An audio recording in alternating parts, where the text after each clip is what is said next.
Let me now bring on board Krishna Kumar, Managing Director of State Bank of India, joins us live from Mumbai.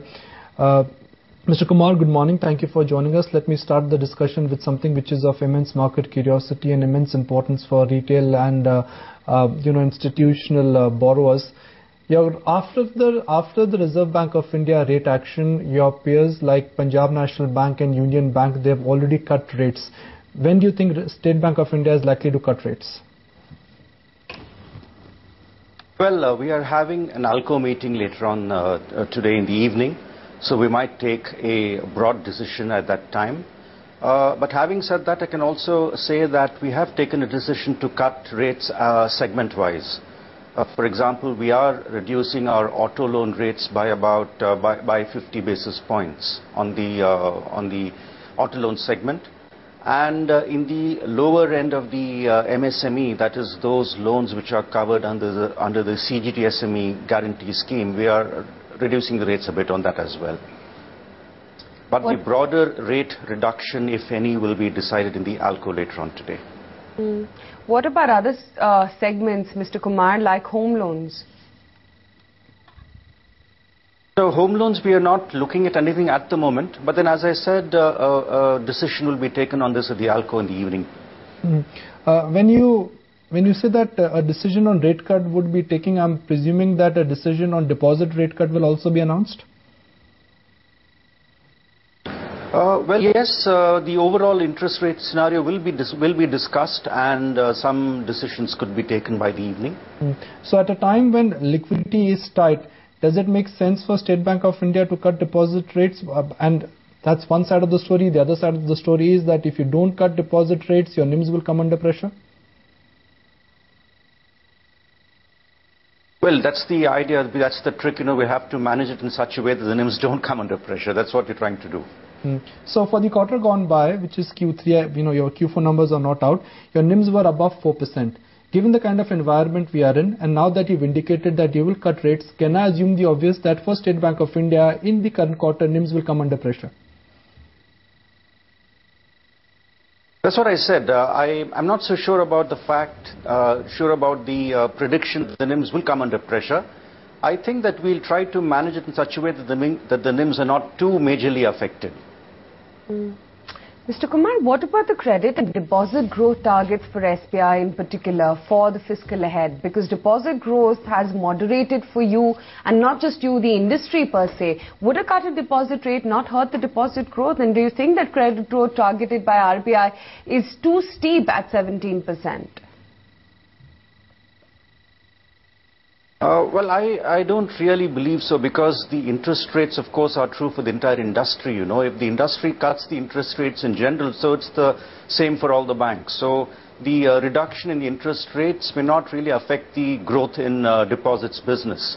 Having said that, yes, we are looking at a little more aggressive growth during the current fiscal. Maybe in the region of around 20 to 25% on both the deposits and the advances.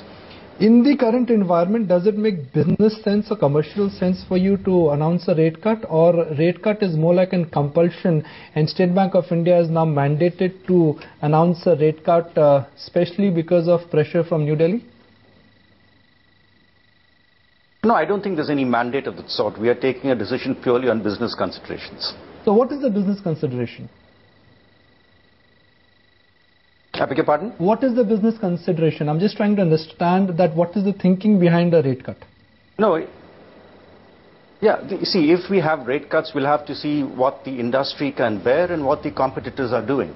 So it has to be a mix of both these things. What's been your historical experience? Every time you have done a rate cut in the past, what happens to corporate borrowing? What happens to loan restructuring? What will happen to your NPAs now in the medium term, in the near term?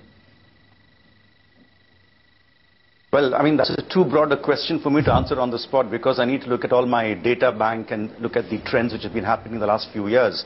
But I don't believe that in the past as well, any changes in the interest rates have affected the health of the portfolio as such.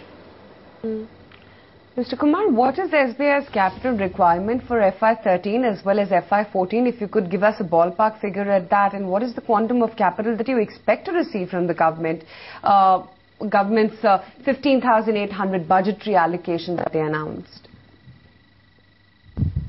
No, I think we are still in early stages on that. I don't think I could comment on that particular aspect at the present moment. But what I can say is that I do not believe that for our growth plans for the current year and for the next, there is going to be any sort of constraint in terms of either retained earnings or capital. If we require capital, we'll get it. If we have retained earnings, we'll get that as well. So there is a possibility of further capital infusion by the government. You're agreeing to that? No, I'm not saying yes or no. I'm just saying that it's too early for me to talk on that at the present moment. Mr. Kumar, historically, every time interest rates in the system, they have gone up, NPAs also have gone up. Now that interest rates in the system are coming down, will your NPA picture improve, or it's too early to assess that?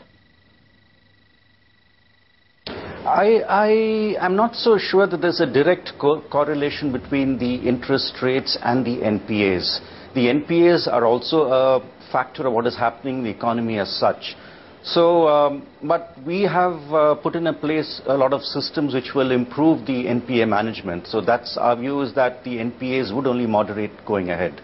If the end objective of the Reserve Bank of India rate cut was to bring growth back, do you think because of a 50 basis point repo rate cut, private sector demand and growth is unlikely to come back, because private sector spending is also a function of policy, macro environment and global macro environment? Well, yes, it's not just a question of rate cut to sort of spur investment in industries as well. It has to be an overall approach, and all factors and all segments have to push towards the growth. So yes, it's not just the interest rate cut is not the only factor for that. Mr. Kumar, I just want to get back to the point that we were earlier chatting about, the government's capital infusion. Your projected Tier 1 in the third quarter results presentation stats at 9%. What is the Tier 1 capital post the government capital infusion of 7,900 crore? A, and are you on target to meet the projections that you earlier indicated for FY12? Yes, we are, because I'm sorry I don't have the figures with me right now in front of me. But with the infusion of 7,900 crores by the government, we have reached that 9% figure for FY12. Mr. Kumar, when State Bank of India, let me take the clock back in this case, when State Bank of India started the year FY12, they started with a credit growth rate projection of about 18 to 19%, which was then slashed to about 12 to 13%. You're starting FY13 with a credit growth rate projection of about 13 to 14%. Do you think in the second half of this fiscal year you could surprise on the upside and credit growth rate this year could be back-ended? It could be. I think the growth in credit would probably sort of increase towards the end of the current half year. Maybe around August, September, we could see an increase in credit at the point of time. Why do you think credit growth rate in Q3 and Q4 has been so subdued? And at what rate do you think credit growth rate, not for the industry but for State Bank of India, will pick up in next 2 quarters? Well, for Q3 and Q4, credit growth rates were subdued is also a factor of what has happened in the economy in the last couple of quarters. So I think that's an overall factor in the economy as such. And going ahead in Q1 and Q2, normally Q1 and Q2 are always the so-called slack season, so credit doesn't pick up in any year in Q1 and Q2. It's basically flat, and but on a year-on-year basis, yes, if you compare Q1 last year and Q1 this year, we certainly will see an increase in the level of advances.